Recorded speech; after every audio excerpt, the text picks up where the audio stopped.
ये बहुत पुराने समय की बात है, जब दुनिया पर शक्तिशाली बादशाहों का राज हुआ करता था। वह दौर जब ऊंचे ऊंचे किलों की दीवारें आसमान छूती थी और भव्य महलों के भीतर सुख सुविधाओं का अंबार लगा रहता था। उन दिनों अमीर और गरीब के बीच की खाई बहुत गहरी थी। जहां एक ओर अपार संपत्ति थी, तो दूसरी ओर केवल कड़ी मेहनत और संघर्ष। इसी समय एक विशाल और अत्यंत सुंदर साम्राज्य था, जिसका नाम था सल्तनते सब्ज। ये साम्राज्य अपनी प्राकृतिक सुंदरता के लिए पूरी दुनिया में मशहूर था। यहां ऊंचे ऊंचे हरे भरे पहाड़ थे, घने और रहस्यमयी जंगल थे, और बर्फ जैसी ठंडी व साफ नदियां बहती थी। राजधानी के भीतर बड़े बड़े बाजार सजे रहते थे, जहां व्यापार की रौनक देखते ही बनती थी। और शहर के बीचों बीच खड़ा शाही महल सल्तनत की शान का प्रतीक था। लेकिन इस चकाचौंध से दूर पहाड़ों की तलहटी में एक छोटा सा गांव बसा हुआ था। इस गांव की दुनिया शहर से बिल्कुल अलग थी। यहां न तो महल थे और न ही रेशमी लिबास। यहां केवल साधारण लोग रहते थे। मेहनती किसान, पसीने से तरबतर मजदूर और जंगलों से लकड़ी काटकर गुजारा करने वाले लकड़हारे। इसी सादगी भरे गांव में हामिद नाम का एक व्यक्ति रहता था। हामिद की उम्र लगभग 35 साल थी। वो एक लंबा और गठीले बदन का मजबूत इंसान था। उसके घने काले बाल और चेहरे पर उभरी हुई मेहनत की लकीरें उसके संघर्षपूर्ण जीवन की कहानी सुनाती थी। उसके हाथों की हथेलियां लकड़ी काटते काटते सख्त हो गई थी। हामिद एक लकड़हारा था और उसका जीवन अनुशासन और सादगी की मिसाल था। हर सुबह जब सूरज की पहली किरण पहाड़ों के पीछे से झांकती, हामिद जाग जाता।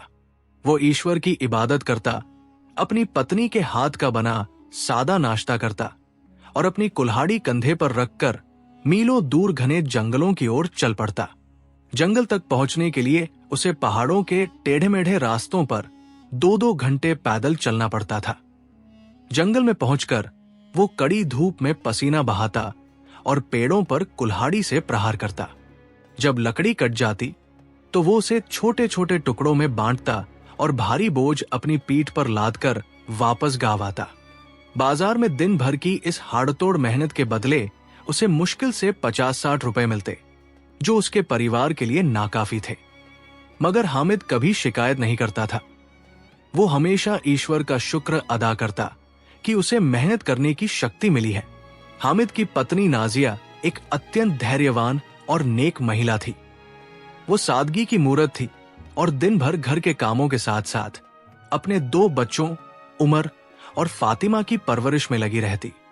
12 साल का उमर अपने पिता की तरह ही समझदार था और अक्सर लकड़ियां बीनने में उनकी मदद करता, जबकि 8 साल की छोटी फातिमा अपनी मासूमियत और मुस्कान से पूरे घर की थकान मिटा देती थी।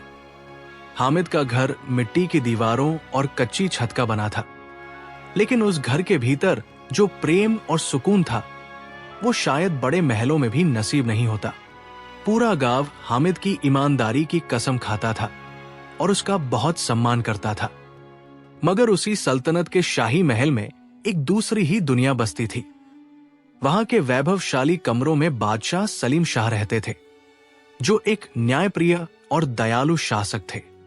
वे अपनी प्रजा का दुख दर्द समझते थे, लेकिन उनकी सबसे बड़ी चिंता उनका अपना बेटा शहजादा कामरान था। 25 साल का कामरान अत्यंत सुंदर और प्रभावशाली व्यक्तित्व का स्वामी था, लेकिन उसके दिल में अहंकार का जहर भरा था। वो खुद को साधारण लोगों से ऊपर समझता था और गरीबों को हिकारत की नजरों से देखता था। उसे लगता था कि महल से बाहर रहने वाले लोग केवल उनकी सेवा के लिए पैदा हुए हैं। बादशाह सलीम शाह ने उसे कई बार समझाया कि इंसानियत पद और पैसे से नहीं, बल्कि कर्मों से मापी जाती है। लेकिन कामरान के सिर पर तो राजसी ठाठ का नशा सवार था। वो अपना सारा समय शिकार और ऐशो आराम में बिताता था और उसे पसीने की कमाई की कीमत का अंदाजा तक नहीं था। एक दिन वसंत की सुहानी सुबह शहजादा कामरान ने शिकार पर जाने का मन बनाया। वो अपने हथियारों और सुरक्षा कर्मियों के साथ उसी शाही जंगल की ओर निकल पड़ा जहां हामिद लकड़ियां काट रहा था। कामरान जब हिरण की तलाश में जंगल की गहराई में पहुंचा तो उसे कुल्हाड़ी चलने की आवाज सुनाई दी। वहां उसने हामिद को देखा, जो पसीने में लथपथ लकड़ी काटने में मशगूल था। कामरान ने अपना घोड़ा हामिद के पास रोका। हामिद ने जब शाही लिबास में शहजादे को देखा तो उसने तुरंत सम्मान में सिर झुकाया और सलाम किया। लेकिन कामरान ने घोड़े से उतरे बिना ही बड़े अहंकार से हामिद का मजाक उड़ाया। उसने कहा कि तुम जैसे गरीब लोग सारा जीवन मिट्टी में मिलकर गुजार देते हो और फिर भी तुम्हारी किस्मत नहीं बदलती। उसने हामिद के काम को बेकार और तुच्छ बताया। हामिद को उसकी बातें सुनकर ठेस तो लगी, पर उसने चुपचाप अपमान पी लिया और कोई पलटकर जवाब नहीं दिया।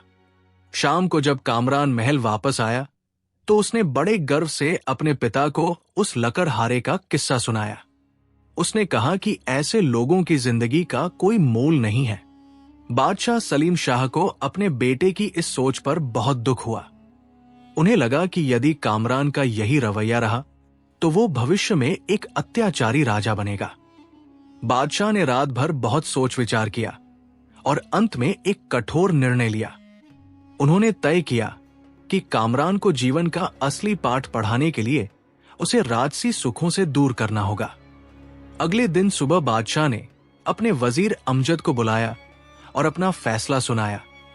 उन्होंने कहा कि कामरान को एक महीने के लिए महल छोड़कर एक आम इंसान की तरह रहना होगा और खुद मेहनत करके अपनी रोटी कमानी होगी। वजीर हैरान था, लेकिन वो जानता था कि बादशाह का फैसला अटल है। जब कामरान को दरबार में बुलाया गया और उसे इस फैसले के बारे में बताया गया तो उसके पैरों तले से जमीन खिसक गई। उसे यकीन नहीं हो रहा था कि उसके पिता उसे इस तरह बेदखल कर रहे हैं, मगर बादशाह ने साफ कर दिया कि यदि वो ये परीक्षा पास नहीं करेगा तो उसे सल्तनत का उत्तराधिकारी नहीं बनाया जाएगा। कामरान समझ गया कि अब उसके पास कोई दूसरा रास्ता नहीं है, लेकिन वो ये नहीं जानता था कि ये एक महीना उसकी पूरी सोच और जिंदगी को हमेशा के लिए बदलने वाला है। शहजादा कामरान दरबार के बीचों बीच स्तब्ध खड़ा था। उसके कानों में अपने पिता बादशाह सलीम शाह के शब्द किसी भारी हथौड़े की तरह बज रहे थे। उसे अपनी सुनने की शक्ति पर विश्वास नहीं हो रहा था। उसने हक्के बक्के होकर पूछा, अब्बू, आप ये क्या कह रहे हैं? मैं ये आलीशान महल, ये सुख सुविधाएं छोड़कर बाहर जाऊंगा। बादशाह ने अपनी आंखों में एक कठोर दृढ़ता लाते हुए सिर हिलाया और कहा, हाँ बेटा, पूरे एक महीने के लिए तुम उस दुनिया का हिस्सा बनोगे जहां आम इंसान अपनी सांसें और अपनी रोटी कमाता है। वहां कोई शाही सेवा नहीं होगी, कोई रेशमी बिस्तर नहीं होगा और न ही कोई तुम्हारी आज्ञा का पालन करने के लिए खड़ा रहेगा। कामरान के भीतर गुस्से और अहंकार की एक लहर उठी। उसने इसे अपनी तौहीन समझा और चिल्लाकर कहा, लेकिन क्यों? क्या आप भूल रहे हैं कि मैं इस सल्तनत का शहजादा हूं? यह तो मेरा अपमान है। बादशाह सलीम शाह ने एक लंबी और गहरी सांस ली। उन्होंने अपनी आवाज में नरमी तो रखी, लेकिन उसमें एक सबक छिपा था। बेटा, ये अपमान नहीं, ये तुम्हारी शिक्षा है। तुम शहजादे हो और भविष्य में एक विशाल साम्राज्य के राजा बनोगे। लेकिन एक महान राजा वही होता है जो अपनी प्रजा की रगों में बहने वाले दर्द को महसूस कर सके। जब तक तुम पसीने की गंध और मेहनत की थकान को नहीं जानोगे, तुम कभी अपनी प्रजा के साथ न्याय नहीं कर पाओगे। कामरान ने नापसंदगी से मुंह बिगाड़ा और दार्शनिक बातों को बेकार करार दिया, लेकिन बादशाह का धैर्य अब जवाब दे रहा था। वे अपने सिंहासन से खड़े हुए और उनकी आवाज पूरे दरबार में गूंजी, कामरान, ये मेरा आदेश है। या तो तुम इस चुनौती को स्वीकार करोगे या फिर आज ही उत्तराधिकारी होने का अपना अधिकार और खिताब छोड़ दो। पूरा दरबार इस कड़क आवाज को सुनकर सन्न रह गया। वजीर अमजद और अन्य दरबारी अपनी आंखें नीचे किए मौन खड़े थे। कामरान को अब एहसास हुआ कि उसके पिता कोई मजाक नहीं कर रहे हैं। उसके पास केवल दो रास्ते थे, या तो महल छोड़ना या फिर अपने भविष्य का राजपाट। अंततः उसने हार मानते हुए सिर झुकाया और कहा, ठीक है अब्बू, मैं आपकी शर्त मानता हूं। 1 घंटे के भीतर ही महल का माहौल बदल गया। शाही खदमतगार रेशमी लिबास के बजाय साधारण मोटे कपड़े लेकर आए। वो एक साधारण भूरे रंग का कुर्ता और सफेद शलवार थी, बिना किसी कढ़ाई या सजावट के।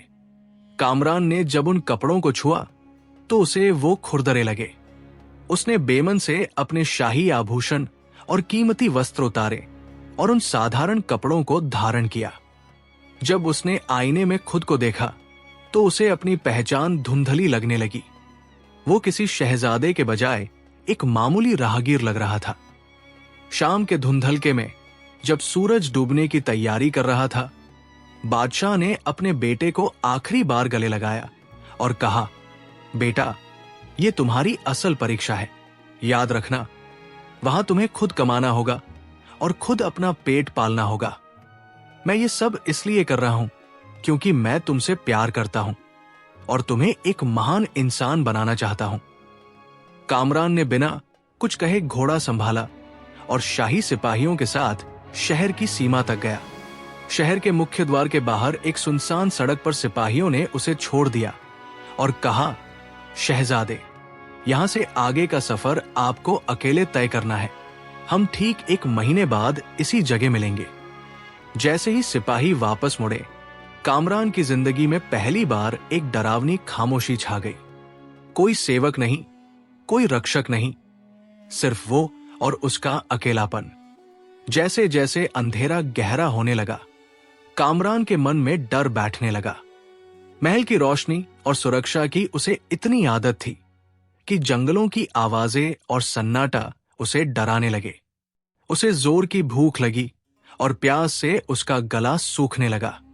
महल में तो एक इशारे पर 56 भोग हाजिर हो जाते थे, लेकिन यहां तो उसे साफ पानी तक नसीब नहीं हो रहा था। पूरी रात वो एक ऊंचे पेड़ के नीचे दुबक कर बैठा रहा। सर्द हवाएं उसके साधारण कपड़ों को चीरकर बदन को कपा रही थी। दूर से आती गीदड़ों और उल्लुओं की आवाजों ने उसकी नींद उड़ा दी थी। उसने पहली बार सोचा, क्या गरीब लोग हर रात इसी तरह गुजारते हैं? क्या यही है वो जीवन जिसे मैं हिकारत से देखता था? सुबह जब सूरज की पहली किरणें उगी तो कामरान का चेहरा उतरा हुआ था और आंखें लाल थी। उसके शरीर के हर जोड़ में दर्द था। वो भोजन की तलाश में भटकने लगा। रास्ते में उसे एक नदी मिली जहां उसने जी भरकर पानी पिया। उस सादे पानी का स्वाद उसे दुनिया के बेहतरीन शरबतों से भी बढ़कर लगा। उसने ऊंचे पेड़ों से कड़वे फल तोड़कर अपनी भूख शांत करने की कोशिश की। पूरा दिन भटकने के बाद जब शाम हुई तो कामरान थककर चूर हो चुका था। उसे अब एक छत और पनाह की जरूरत थी।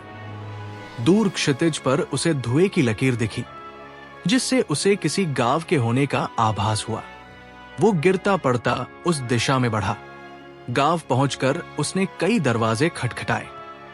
एक बूढ़ी औरत और कई अन्य ग्रामीणों से पनाह मांगी, लेकिन उसकी दयनीय और अजनबी हालत देखकर सबने अपने दरवाजे बंद कर लिए।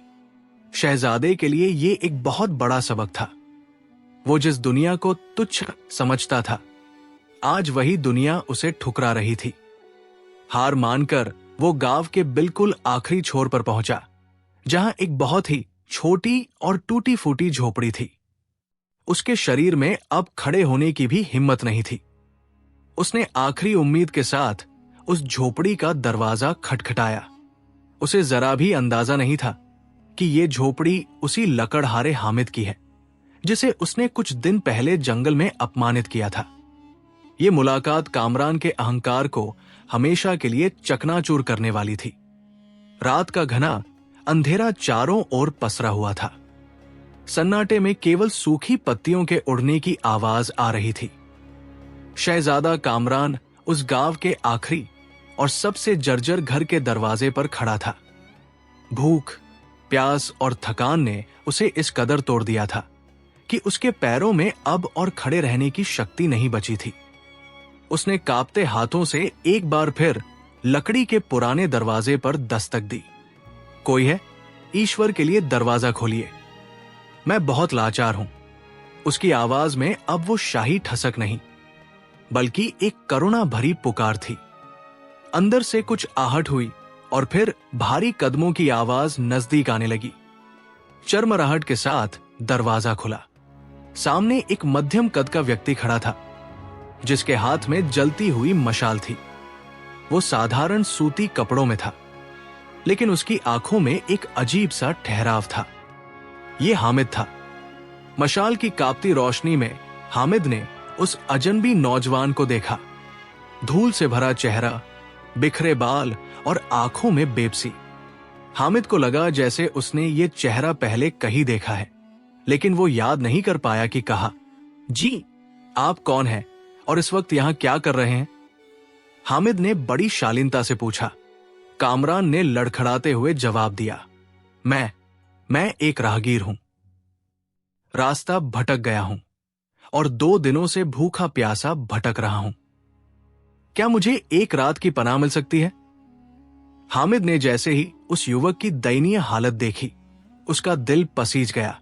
उसने बिना किसी झिझक के दरवाजा पूरा खोल दिया और मुस्कुराते हुए कहा, बिल्कुल, आप अंदर आ जाइए।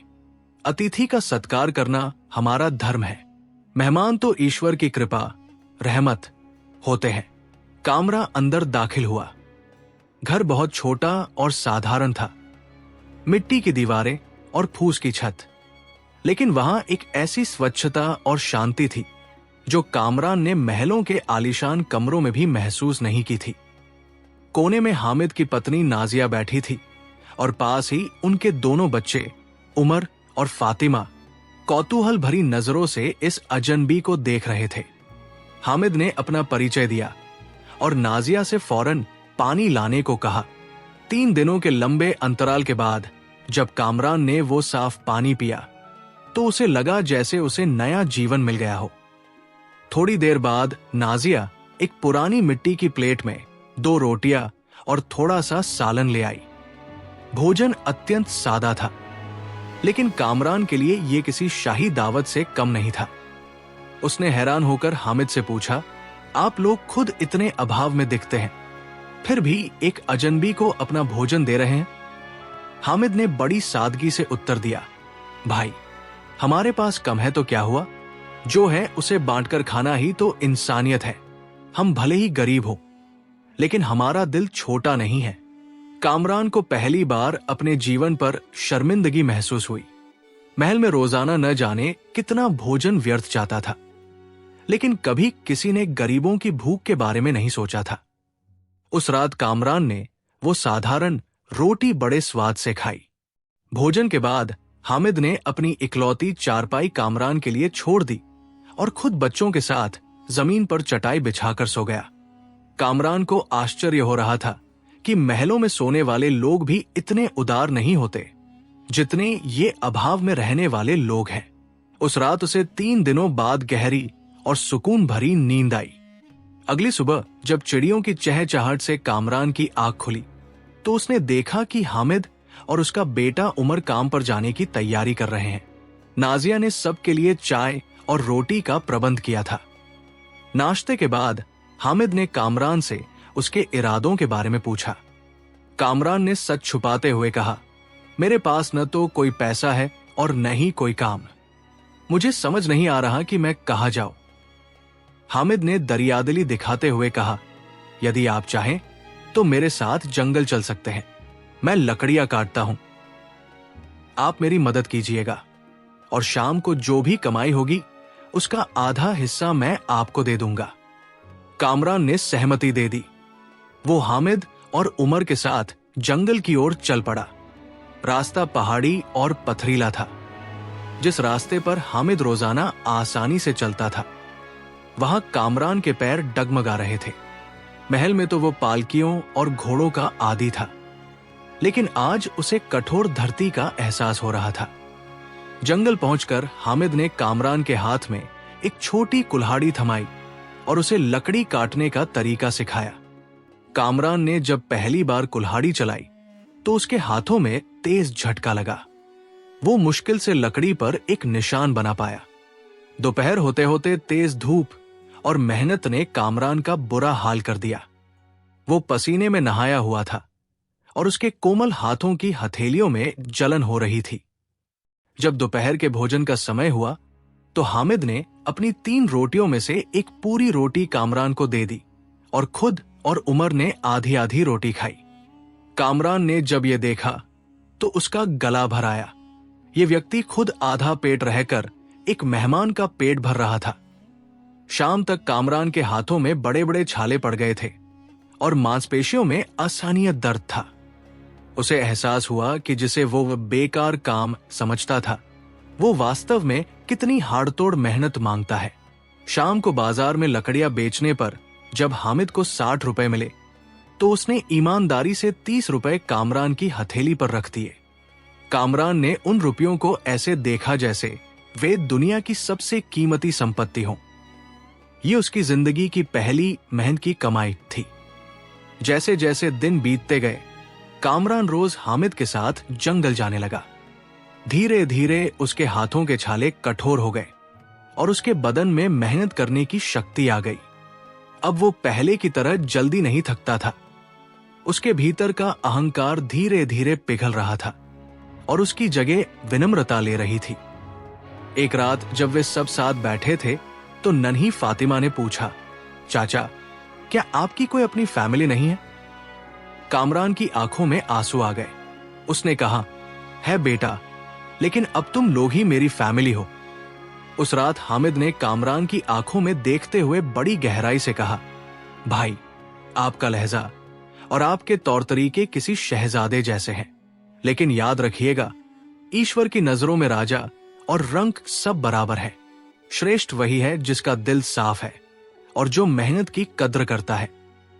कामरान को हामिद के शब्दों में वो ज्ञान मिला जो उसे बरसों तक शाही उस्ताद नहीं दे पाए थे।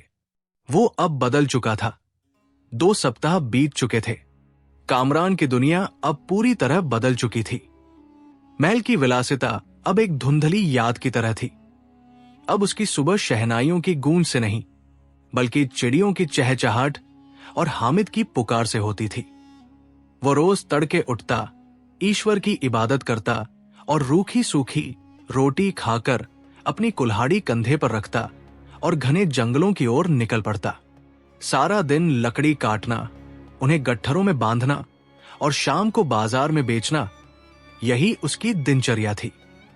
रात को जब वो थककर चूर होकर मिट्टी के फर्श पर सोता तो उसे वो सुकून मिलता जो मखमल के बिस्तरों पर भी नसीब नहीं हुआ था। शुरुआत में वो हर पल यही सोचता था कि कब ये 30 दिन खत्म होंगे और कब वो वापस अपने महल की सुख सुविधाओं में लौटेगा। उसे लगता था कि ये उसके पिता द्वारा दी गई एक सजा है, लेकिन अब उसके विचार बदल रहे थे। उसे लगने लगा था कि असली जिंदगी तो यही है। ये लोग जो अभाव में भी मुस्कुराना जानते हैं कितने महान हैं। एक दोपहर जब कामरान और हामिद लकड़ियों का भारी बोझ उठाए जंगल से लौट रहे थे, हामिद ने उसकी ओर देखा और मुस्कुराकर कहा, भाई, आप बहुत बदल गए हैं। कामरान ने पसीना पोंछते हुए पूछा, कैसे हामिद भाई? हामिद ने जवाब दिया, पहले दिन जब आप आए थे तो आपके चेहरे पर एक अजीब सी बेचैनी थी। मेहनत करते वक्त आपकी सांसें उखड़ने लगती थी और आप बहुत जल्दी थक जाते थे, लेकिन अब आप खुशी खुशी काम करते हैं। आपके चेहरे पर अब एक ठहराव और शांति है। कामरान मुस्कुराया और बोला, हाँ हामिद भाई, आपने और आपके परिवार ने मुझे वो सब सिखा दिया जो राजसी किताबों में नहीं लिखा था। मुझे समझ आ गया कि असली सम्मान रेशमी लिबास में नहीं बल्कि मेहनत से भरे इन हाथों में है। उस दिन बाजार में लकड़ियां बेचकर उन्हें 80 रुपए मिले। हामिद ने बड़ी ईमानदारी से 40 रुपए कामरान की हथेली पर रख दिए। कामरान ने उन रुपयों को अपनी मुट्ठी में भींच लिया। उसने सोचा, ये मेरी अपनी कमाई है, इसे पाने के लिए मैंने पसीना बहाया है, धूप झेली है। महल में मिलने वाले हीरों जवाहरात में भी वो खुशी नहीं थी जो इन 40 रुपयों में थी। घर लौटते समय उन्हें रास्ते में एक अत्यंत वृद्ध और लाचार महिला मिली। जो बोझ उठाने में असमर्थ थी। हामिद ने बिना किसी देरी के आगे बढ़कर उनकी मदद की और उन्हें उनके घर तक पहुंचाया। उस बूढ़ी मां ने जब कांपते हाथों से उन्हें दुआ दी तो कामरान ने महसूस किया कि दूसरों की सेवा करने में जो आत्मिक आनंद है वो अद्भुत है। उस शाम घर का माहौल कुछ बदला हुआ था। नाजिया ने रसोई में विशेष रूप से चावल बनाए थे। हामिद ने हैरानी से पूछा, आज क्या बात है नाजिया, कुछ विशेष पक रहा है? नाजिया ने मुस्कुराकर कहा, कल हमारे बेटे उमर का 12वां जन्मदिन है, इसलिए आज हम थोड़ा जश्न मना रहे हैं। कामरान ये देखकर दंग रह गया कि जिनके पास अगले दिन के खाने का भी ठीक से भरोसा नहीं है, वे कितनी छोटी छोटी खुशियों को उत्सव बना लेते हैं। रात को सबने मिलकर खाना खाया। उमर की आंखों में चमक थी और वो उत्साहित होकर अपनी छोटी बहन फातिमा को बता रहा था कि अब वो बड़ा हो गया है। कामरान को याद आया कि महल में उसका जन्मदिन कैसे मनाया जाता था।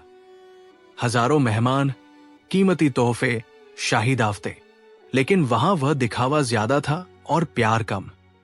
आज इस झोपड़ी में जो अपनापन था उसने कामरान का दिल जीत लिया। अगले दिन सुबह कामरान ने अपनी कल की पूरी कमाई, वे 40 रुपए नाजिया की ओर बढ़ा दिए। ये लीजिए नाजिया बहन, आज उमर का जन्मदिन है, मेरी ओर से उसके लिए कुछ मीठा बना लीजिएगा। नाजिया की आंखों में पानी आ गया। नहीं भाई, ये आपकी कड़ी मेहनत का पैसा है, हम इसे नहीं ले सकते। लेकिन कामरान ने जोर देकर कहा, उमर मेरा छोटा भाई है, क्या एक भाई अपने भाई की खुशी के लिए इतना भी नहीं कर सकता? हामिद ने बड़े गर्व से कामरान के कंधे पर हाथ रखा। उस दिन बाजार में नाजिया ने मिठाई खरीदी और उमर के लिए एक छोटी सी किताब भी। उमर ने जब खुशी से कामरान को गले लगाया तो कामरान की आंखों से आंसू छलक आए। उसी दिन शाम को बाजार में एक घटना घटी। एक बहुत अमीर व्यापारी अपने लावलशकर और घोड़ों के साथ वहां से गुजरा। अचानक एक गरीब बच्चा उसके घोड़े के सामने आ गया।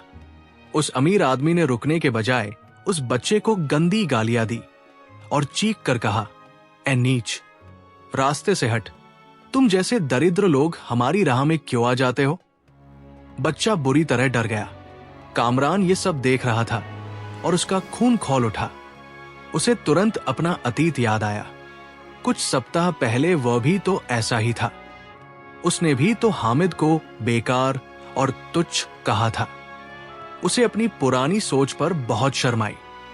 उसे एहसास हुआ कि उसने न जाने कितने लोगों का दिल दुखाया होगा। कामरान ने हामिद से इस बारे में बात की।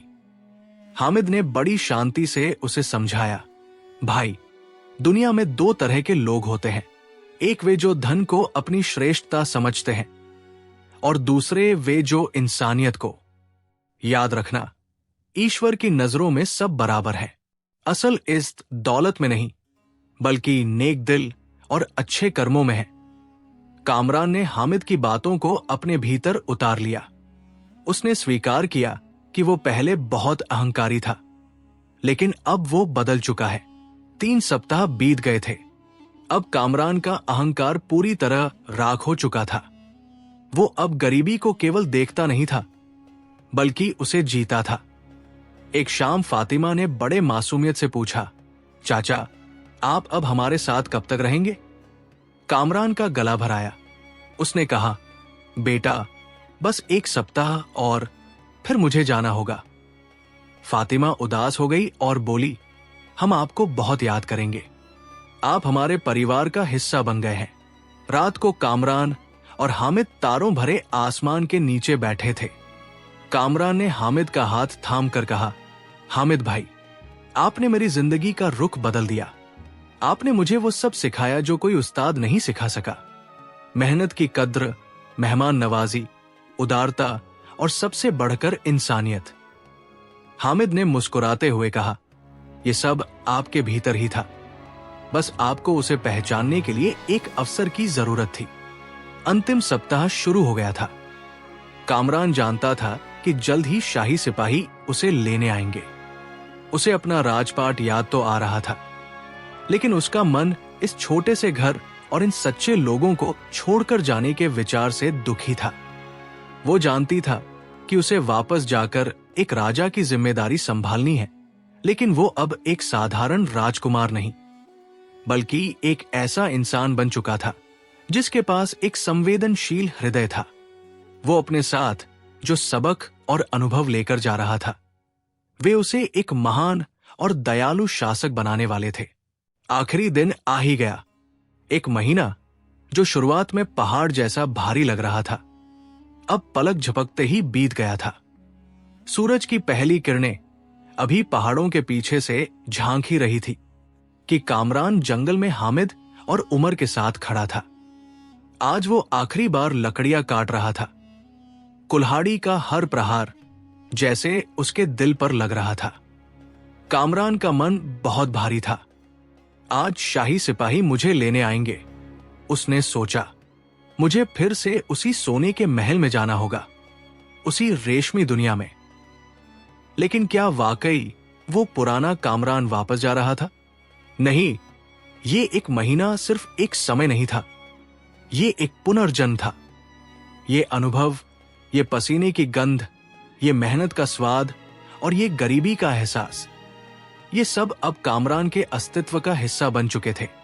वो जान चुका था कि असली सुकून महलों के सन्नाटे में नहीं, बल्कि अपनों के साथ सूखी रोटी बांटने में है। दोपहर का वक्त था जब वे तीनों लकड़ियों का बोझ उठाए गांव की ओर लौट रहे थे। तभी अचानक घोड़ों की टापों की आवाज और धूल का गुबार दिखाई दिया। कामरान ठिठक गया। वे आ गए, उसने धीमी आवाज में कहा। हामिद और उमर हैरान थे कि इतने सारे शाही सिपाही इस छोटे से गांव में क्यों आ रहे हैं। गांव के बीचों बीच पहुंचते ही 5 घुड़सवार सिपाही रुके। उनका सरदार घोड़े से उतरा और उसने चारों ओर नजर दौड़ाई। जैसे ही उसकी नजर कामरान पर पड़ी, उसने झुककर गहरा सलाम किया और कहा, शहजादा कामरान, बादशाह सलामत का हुक्म है, आपकी वापसी का समय हो गया है। पूरे गांव में जैसे सन्नाटा छा गया। लोग एक दूसरे का मुंह ताकने लगे। हामिद की आंखें फटी की फटी रह गई। शहजादा, उसने अविश्वास से पूछा। आप शहजादा कामरान हैं?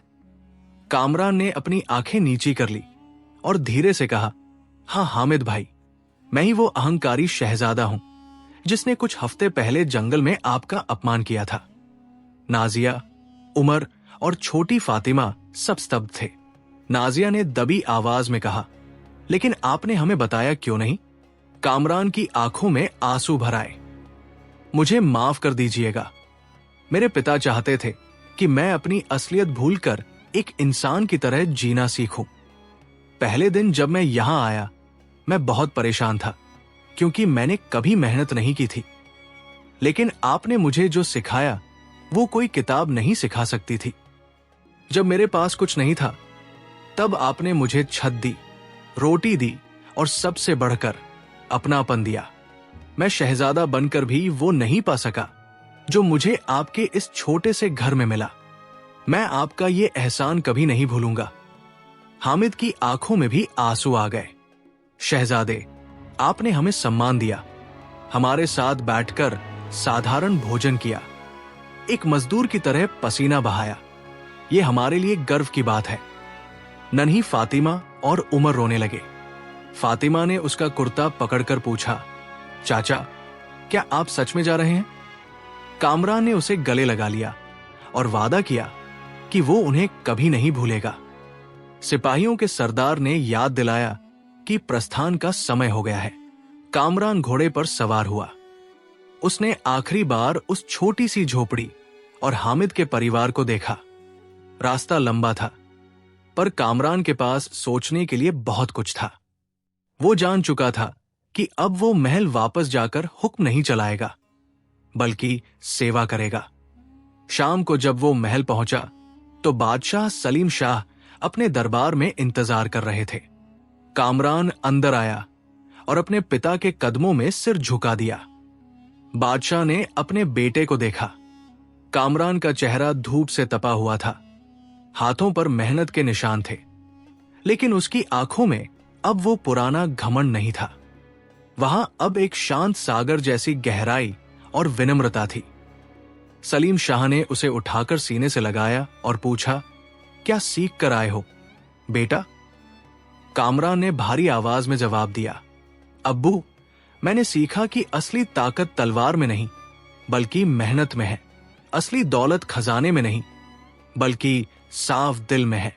मैंने सीखा कि एक लकड़हारा जिसके पास कुछ नहीं है वो भी बादशाह से ज्यादा अमीर हो सकता है, क्योंकि उसके पास ईमानदारी और प्रेम है।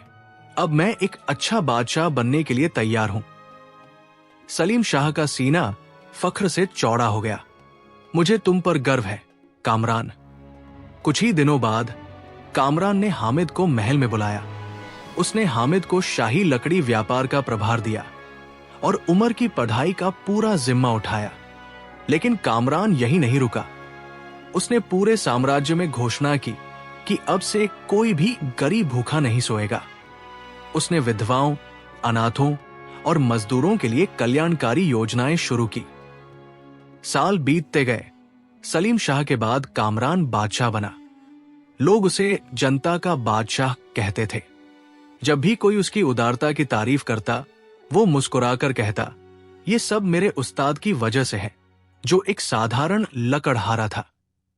उसने हामिद को अपना मुख्य सलाहकार बनाया। कामरान ने साबित कर दिया कि एक महान शासक वही है जिसने जमीन की धूल फाकी हो और पसीने की कीमत जानी हो। सल्तन तेसब्ज अब न केवल अपनी हरियाली के लिए बल्कि अपने न्याय और खुशहाली के लिए दुनिया भर में मशहूर हो गई।